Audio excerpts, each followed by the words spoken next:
তোমার নাম কি? নাম পরিচয় দাও। বাড়িতে কেন তুমি সেটা বলো।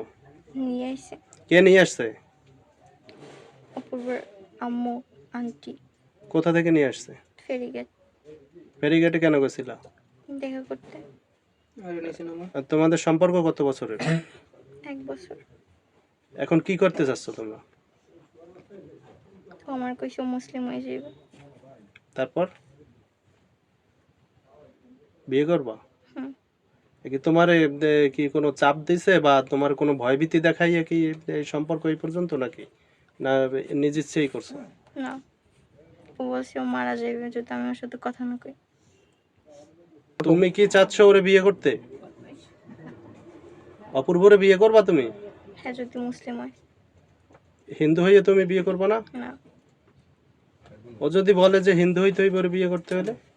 না, ও যদি মুসলিম না হয় তাহলে কি করবা তুমি? ও আমার কইছে মুসলিম হইবে। যদি না হয় মুসলিম তখন কি করবে এটা বলো। বিয়ে করবো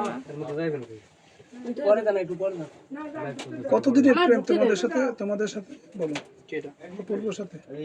1 বছরের পরিচয়, কিন্তু আমি যখন প্রথম আলাদা কথা কইছি এমনি মেসেঞ্জারে কথা কইছি। ভাই নিছেন আমার টুপি সরান। তারপর পরে পরে যখন আস্তে আস্তে কথা কইছে, পরে আমি যখন কথাকে বন্ধ করে দিছি, পরে ও কইছে আমার কিচ্ছু লাগবে না, শুধু কথা বললেই চলবে। পরে আমি কইছি আচ্ছা ঠিক আছে। পরে যখন দেখতেছি না যে বেশি গাড়াই যেতেছে, আমি কইছি যে না, কথাকে বন্ধ করে দেয় ভালো। পরে ও কইছে যে না, তাহলে মরে যাম। এর আগে তোমাদের কতবার দেখা হয়েছে? 2-1 বারের মতন। তোমাদের বাড়ি গেছে কয়বারও? না, যায় না। তাহলে কোথায় বসে দেখা করছো? এমনি একবার বাজারে আইছিলাম।